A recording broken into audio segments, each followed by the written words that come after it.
আজ আমি class 12-এর economics বা অর্থনীতি পড়াবো।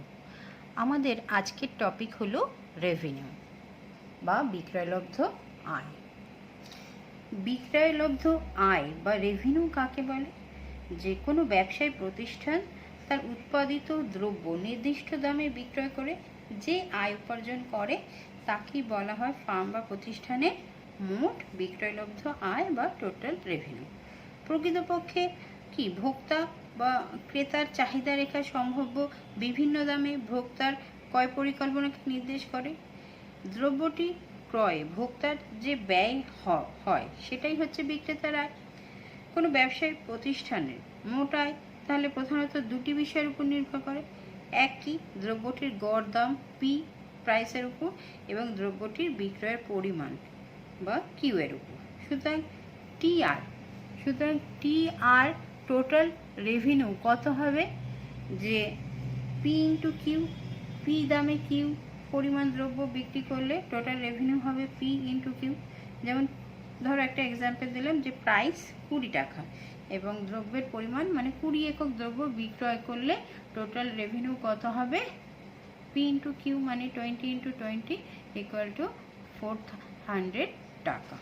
ঠিক আছে, তাহলে কোনো দ্রব্যের বিভিন্ন পরিমাণ বিক্রয় থেকে প্রাপ্ত সম্ভাব্য বিক্রয়লব্ধ আয়ের পরিমাণসমূহকে কারবারি সংস্থার বিক্রয়লব্ধ আয়সূচি বা রেভিনিউ শিডিউলের মাধ্যমে দেখানো হয়। অর্থাৎ কারবারি সংস্থার বিক্রয়লব্ধ আয়সূচিতে কিউ এবং টি এর মধ্যে একটি সম্পর্ক নির্দেশ করে। তাহলে আমরা কি দেখলাম? যে কোনো কারবারি সংস্থার মোট বিক্রয়লব্ধ আয়ের ধারণাটি আমরা জানলাম এবং এটাকে সংক্ষেপে আমরা কিভাবে বলতে পারি? কোনো দ্রব্যের নির্দিষ্ট দামে দ্রব্যটি বিক্রয় থেকে প্রাপ্ত অর্থই হলো কি বিক্রেতার মোট বিক্রয়লব্ধ আয়, অর্থাৎ TR equal to P into Q, যেখানে পি হচ্ছে গড় দ্রব্যমূল্য এবং কিউ হচ্ছে বিক্রয়ের পরিমাণ। এবার আমরা দেখি যে মোট বিক্রয়লব্ধ আয় তো জানলাম, গড় বিক্রয়লব্ধ আয় এবং প্রান্তিক বিক্রয়লব্ধ আয় কাকে বলে সেটা জানবো। গড় আয় কাকে বলে? যে বিক্রেতা বা প্রতিষ্ঠান একক প্রতি দ্রব্য বিক্রয় থেকে, কি বললাম, একক প্রতি দ্রব্য বিক্রয় থেকে যে পরিমাণ আয় উপার্জন করে তাকে বলা হয় বিক্রেতার গড় আয় বা অ্যাভারেজ রেভিনিউ। সুতরাং অ্যাভারেজ রেভিনিউ ইকুয়াল টু কত হবে? টিআর মানে total revenue by Q. TR আমরা কি দেখলাম? P into Q by Q equal to কত হবে? পি। তাহলে অ্যাভারেজ রেভিনিউ আর দ্রব্যের দাম পরস্পর সমান। তারপরে দেখি প্রান্তিক রেভিনিউ কাকে বলে। প্রান্তিক রেভিনিউ বা মার্জিনাল রেভিনিউ কাকে বলে, বা প্রান্তিক আয় বা মার্জিনাল রেভিনিউ কাকে বলে? যে বিক্রেতার বিক্রয়ের পরিমাণে সামান্য পরিবর্তনের ফলে তার মোট আয়ের যে পরিবর্তন ঘটে তাকেই বলা হয় বিক্রেতা বা প্রতিষ্ঠানের প্রান্তিক আয় বা মার্জিনাল রেভিনিউ। অর্থাৎ অতিরিক্ত এক একক দ্রব্য বিক্রয় করলে অথবা এক একক দ্রব্য কম বিক্রয় করলে বিক্রেতার মোট আয়ে যে পরিবর্তন হয় তাকেই বলা হয় প্রান্তিক আয় বা মার্জিনাল রেভিনিউ। সুতরাং মার্জিনাল রেভিনিউ ইকুয়াল টু কি? টি। দেখো মার্জিনাল রেভিনিউ ইকুয়াল টু কি? T R total revenue suffix N plus 1 minus T R suffix N. এখানে T R suffix N equal to কি বোঝাতে চাইছে? যে এন সংখ্যক দ্রব্য বিক্রয় থেকে প্রাপ্ত মোট আয়। আর টি আর এন প্লাস 1 ইকুয়াল টু কি বোঝাতে চেয়েছে? যে এন প্লাস 1 সংখ্যক দ্রব্য বিক্রয় থেকে মোট আয়।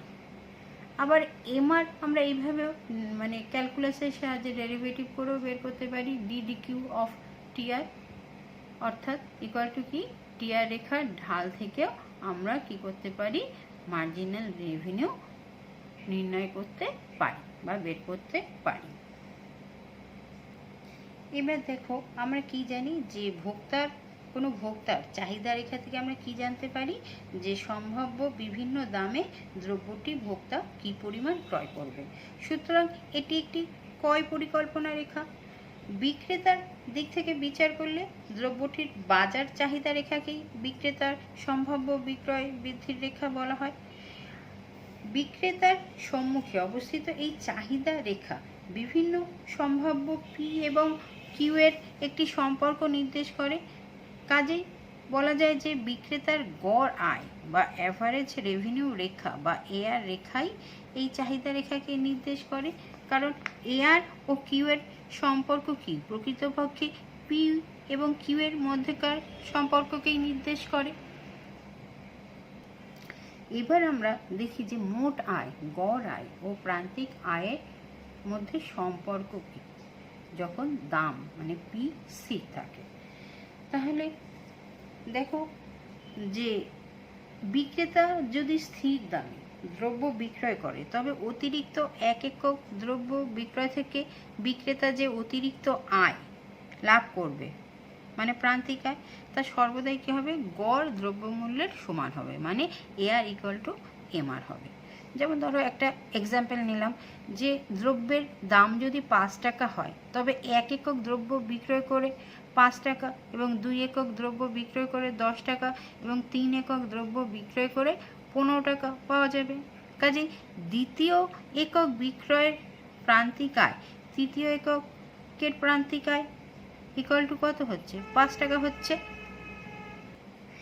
এক্ষেত্রে কি হচ্ছে যে কারবারি সংস্থাটি বাজার নির্ধারিত স্থির দামে দ্রব্য বিক্রয় করে, অর্থাৎ এক্ষেত্রে ওই ফার্ম স্থির দামে যত খুশি পরিমাণ দ্রব্য বিক্রয় করতে পারবে।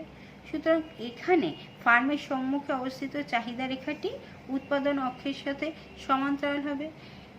দেখো আমি ছবিতে দেখিয়েছি, উৎপাদন অক্ষের সাথে সমান্তরাল হবে। এই চাহিদা রেখা সম্পূর্ণ স্থিতিস্থাপক বা অসীম স্থিতিস্থাপক চাহিদা রেখাকে নির্দেশ করছে বা চাহিদাকে নির্দেশ করে।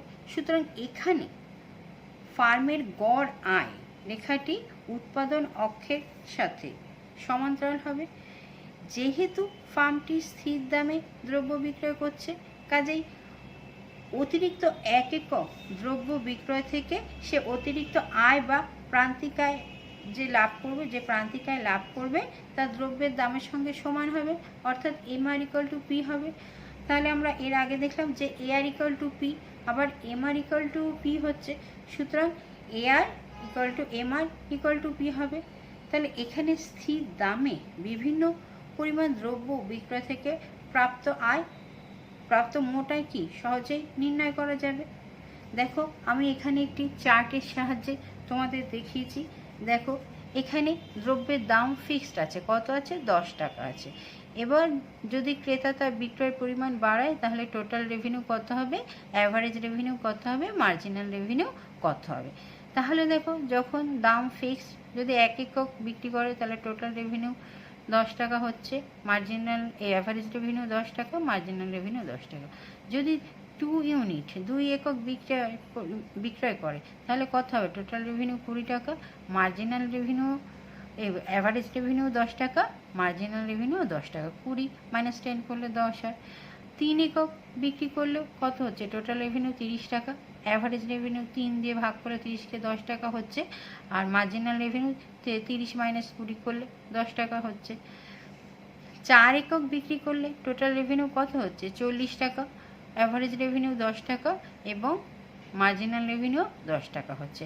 5 একক বিক্রয় করলে কত হচ্ছে, টোটাল রেভিনিউ 50 টাকা। টোটাল রেভিনিউ বাড়ছে কিন্তু মার্জিনাল রেভিনিউ ও অ্যাভারেজ রেভিনিউ একই থাকছে। তাহলে আমরা এই চার্টের সাহায্যে কী দেখলাম, যে যখন দাম স্থির থাকে তখন কি হয়, পি ইকুয়াল টু কী হয়, এআর ইকুয়াল টু এমআর হচ্ছে। তাহলে আমরা চার্টের সাহায্যে কি দেখলাম, যে পি এবং কিউ এর সম্পর্ক কোনো ফার্মের সম্মুখে অবস্থিত বাজার চাহিদা রেখাকে নির্দেশ করছে। পি স্থির থাকার ফলে কি হচ্ছে, P equal to AR equal to MR equal to 10 টাকা হচ্ছে। এক্ষেত্রে পি ইকুয়াল টু এআর মানে P into Q equal to কত, টিআর মানে টোটাল রেভিনিউ। কাজেই টোটাল রেভিনিউ এবং কিউ এর মানে দ্রব্যের পরিমাণের বিভিন্ন সমন্বয় বিক্রেতার আয় সূচিকে নির্দেশ করছে। এবং টিআর রেখাটির সমীকরণ কি হলো, যে P TR equal to P into Q. TR রেখার সমীকরণ কি হচ্ছে, পি ইন্টু কিউ। এখানে এই টিআর রেখার ঢাল কি, delta TR by D Q বা D Q of TR equal to M R equal to P, যেখানে পি কত, ফিক্সড মানে স্থির। কাজেই টিআর রেখাটি এখানে ঊর্ধ্বগামী একটি সরলরেখা হবে, যেহেতু আমি এই ছবিতে এর আগে দেখালাম সরলরেখা হবে। যেহেতু কিউ ইকুয়াল টু 0 হলে কি হবে, টিআরও 0 হবে মানে 0 হবে, তাই তো, টিআরও 0 হবে। সুতরাং কি বললাম, যে টিআর রেখাটি মূল বিন্দু থেকে উত্থিত হবে মানে থ্রু দি অরিজিন যাবে। এই সুতরাং ফার্মের এ আর ইকুয়াল টু এম আর রেখাটি ভূমি অক্ষের বা উৎপাদন অক্ষের সাথে সমান্তরাল হয়েছে। এই এ আর রেখাটি ফার্মের চাহিদা রেখা এবং এ আর রেখার সঙ্গে সম্পর্কযুক্ত টিআর রেখাটি ঊর্ধ্বগামী সরলরেখা হয়েছে। এখানে ই বিন্দুতে টিআর রেখার ঢাল কি হচ্ছে, যে ই কিউ, কি বললাম, টিআর রেখার ঢাল কি হচ্ছে, E Q one by O Q one equal to TR by Q equal to P equal to কি, পি জিরো, যেখানে পি জিরো কেন, দাম স্থির আছে। ঠিক আছে, এই দেখো এই ছবিটার সাহায্যে আমি দেখিয়েছি যে দাম পি জিরো স্থির আছে এবং এ আর ইকুয়াল টু এম আর রেখাটি কি হচ্ছে, ভূমির অক্ষের সঙ্গে সমান্তরাল। ঠিক আছে, আর টিআর রেখাটি কি হচ্ছে, মূল বিন্দুগামী হচ্ছে, যেহেতু কিউ 0 হলে কি হচ্ছে, টিআরও 0 হচ্ছে। তাই এবার দেখো দাম যদি পরিবর্তনশীল হয় তাহলে মোট আয়, গড় আয় ও প্রান্তিক আয়ের মধ্যে সম্পর্ক কীরকম হবে। দেখো এখানে ধরে নিয়েছি যে এখানে দাম স্থির নেই। দাম স্থির না থাকলে দ্রব্যের পরিমাণে পরিবর্তন হওয়ার সাথে সাথে কি দামও পরিবর্তিত হবে। সেক্ষেত্রে আমরা ধরতে পারি ফার্ম যত বেশি ইউনিট দ্রব্য বিক্রয় করতে চাইবে তত দাম কমিয়ে দেবে। সেক্ষেত্রে রেভিনিউয়ের মধ্যে, বিভিন্ন রেভিনিউয়ের মধ্যে কি সম্পর্ক হবে সেটা দেখো, আমি এখানে একটা চার্টের সাহায্যে তোমাদের দেখিয়েছি যে দাম যখন 10 টাকা এবং 1 একক বিক্রয় করছে তখন টোটাল রেভিনিউ 10 টাকা, অ্যাভারেজ রেভিনিউ 10 টাকা, মার্জিনাল রেভিনিউ 10 টাকা। দাম কমালো, কমিয়ে 9 টাকা হলো এবং কত একক বিক্রি করছে, 2 একক বিক্রি করছে, তখন টোটাল রেভিনিউ কত হচ্ছে, 18 টাকা, অ্যাভারেজ রেভিনিউ 9 টাকা, আর মার্জিনাল রেভিনিউ কত হচ্ছে, 18 - 10 মানে 8 টাকা। আরও দাম কমালো কারণ বেশি একক দ্রব্য বিক্রি করতে চাইছে, তাহলে 8 টাকা যখন দাম হলো, বিক্রেতা 3 একক দ্রব্য বিক্রয় করে তার টোটাল রেভিনিউ কত হচ্ছে, 24 টাকা, 3 × 8 = 24 টাকা। তার অ্যাভারেজ রেভিনিউ কত হচ্ছে, 24/3 8 টাকা, আর মার্জিনাল রেভিনিউ কত হচ্ছে, যে 24 - 18 করে 6 টাকা। এবার দাম আরও কমলো, কমে কত হলো, 6 টাকা। দ্রব্যের বিক্রয়ের পরিমাণ বেড়ে কত হলো, 4 একক। টোটাল রেভিনিউ কত হলো, 24, একই থাকছে, 4 × 24। অ্যাভারেজ রেভিনিউ কমলো, 6 টাকা হলো, আর মার্জিনাল রেভিনিউ কত হলো, 24 - 24 0 0 হলো। এবার দাম আরও কমলো, কত হলো, 4 টাকা। বিক্রয়ের পরিমাণ বাড়লো, বেড়ে কত হলো, 5 একক। তাহলে টোটাল রেভিনিউ কত হলো, 20 টাকা, মানে কমলো আগের থেকে। এবং অ্যাভারেজ রেভিনিউ 4 টাকা কমেছে, আর মার্জিনাল রেভিনিউ কত হলো, 20 - 24 মানে -4 টাকা, নেগেটিভ হয়ে গেল।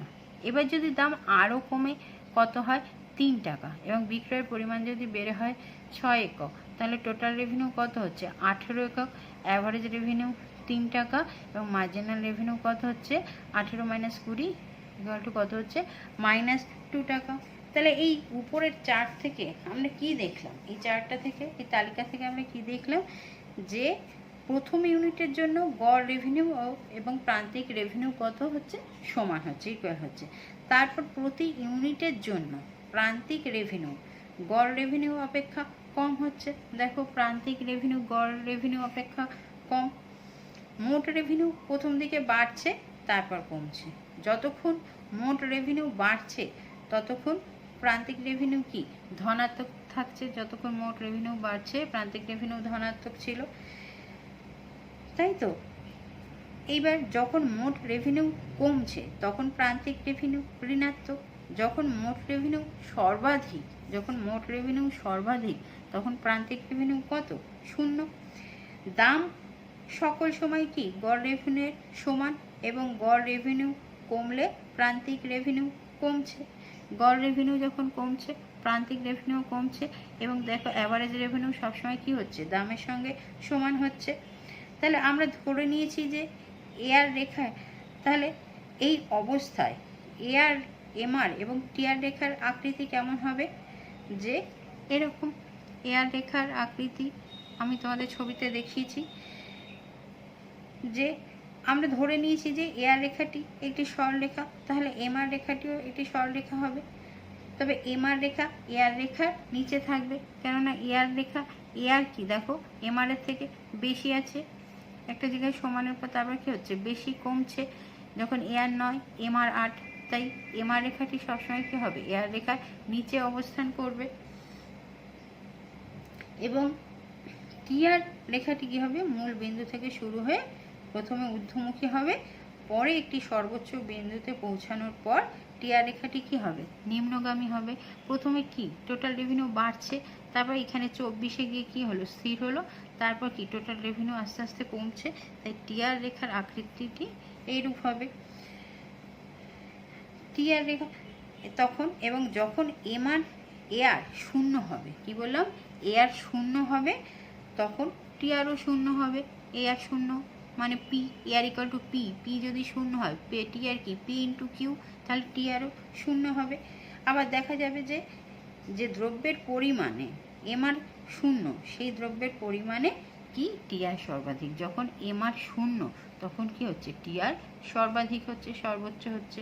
ঠিক আছে, তাহলে এই চিত্রটি, মানে এই রেখাচিত্রটি এবং এই তালিকার সাহায্যে দাম পরিবর্তন হলে মোট আয়, গড় আয় এবং প্রান্তিক আয়ের মধ্যে সম্পর্কটি প্রকাশ করা হলো বা বোঝালাম।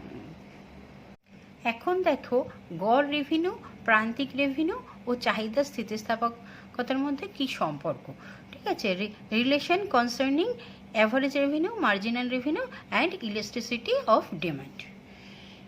এই সম্পর্কটি দেখাবার জন্য আমি প্রথমে দ্রব্যের দাম পি এবং দ্রব্যের পরিমাণ কিউ ধরে নিলাম। সুতরাং মোট বিক্রয়লব্ধ আয় বা টোটাল রেভিনিউ কত হচ্ছে? P into Q. প্রান্তিক রেভিনিউ কি? যে প্রান্তিক রেভিনিউ হলো 1 ইউনিট বাড়তি দ্রব্য বিক্রি করলে যে বাড়তি রেভিনিউ পাওয়া যায় তাই। সুতরাং এমআর ইকুয়াল টু কি? Delta R by delta Q. Delta মানে সামান্য পরিবর্তন, দ্রব্যের সামান্য পরিবর্তন বোঝালে রেভিনিউর কতটা পরিবর্তন হচ্ছে তাই। আর গড় রেভিনিউ এআর মানে অ্যাভারেজ রেভিনিউ হলো কি? ইউনিট পিছু রেভিনিউ, অর্থাৎ এআর ইকুয়াল টু কি? টিআর বাই কিউ, মানে P Q by Q equal to কত হচ্ছে? পি। সুতরাং গড় রেভিনিউ সর্বদা দামের সাথে সমান দেখলাম আমরা, এআর ইকুয়াল টু পি। চাহিদা রেখাই হলো গড় রেভিনিউ রেখা। চাহিদা রেখা নিম্নমুখী হলে গড় রেভিনিউ রেখাও নিম্নমুখী হবে, মানে ডাউনওয়ার্ড স্লোপিং হবে। চাহিদার স্থিতিস্থাপকতা ও গড় রেভিনিউয়ের স্থিতিস্থাপকতা সমান। চাহিদার স্থিতিস্থাপকতার সংজ্ঞা থেকে আমরা কি পাই? চাহিদার স্থিতিস্থাপকতা ই ইকুয়াল টু কি? Delta Q by delta P into P by Q. সুতরাং এমআর ইকুয়াল টু কি? D D Q of TR equal to D D Q of P into Q. তাহলে পি এখানে কি? ফিক্সড কনস্ট, তাই তো। তাহলে কি হবে? পি ডেরিভেটিভ করলে, ক্যালকুলাস করলে, ডেরিভেটিভ করলে কি হবে? P plus Q into DP by D Q. এবার পিটাকে যদি আমরা কমন নিই তাহলে কি হচ্ছে? P into 1 plus Q by P into DP by D Q বা ডিপি ডি কিউ। সুতরাং এমআর ইকুয়াল টু কি হচ্ছে? P into 1 plus Q by P into DP D Q, DP D D Q of P বা DP by D Q. সুতরাং P equal to কী পেয়েছি আমরা? AR পেয়েছি। তাহলে এআর ইন্টু এ প্লাস এটাকে আমরা সাজিয়ে লিখলাম 1/p/q into DQ DP, DQ by DP করলাম। তাহলে এমআর ইকুয়াল টু কী হলো, AR into 1 minus 1/mod E মানে ইলাস্ট্রিসিটি অফ ডিমান্ড। ঠিক হলো। কেন এখানে মাইনাস হলো, যেহেতু চাহিদা রেখা কি ডাউনওয়ার্ড স্লোপিং হয়, তাই এখানে মাইনাস হলো। তাহলে mod E হলো কি এখানে চাহিদার স্থিতিস্থাপকতার পরম মান। যদি mod E ইকুয়াল টু 1 হয়, এখানে যদি আমরা 1 লিখি, তাহলে এমআর কত হচ্ছে, 0 হচ্ছে, অর্থাৎ টিআর সেখানে সর্বাধিক হয়। আবার যখন mod E গ্রেটার দেন 1 হয়, তখন এমআর গ্রেটার দেন 0 হয় এবং টিআর বাড়ে।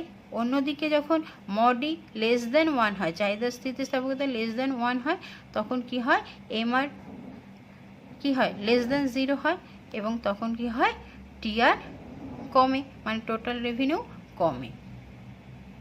এবার দেখো যে এআর এমআর এবং চাহিদা স্থিতিস্থাপকতার মধ্যে এই সম্পর্কটিকে রেখাচিত্রের সাহায্যে কিভাবে ব্যাখ্যা করা যায়।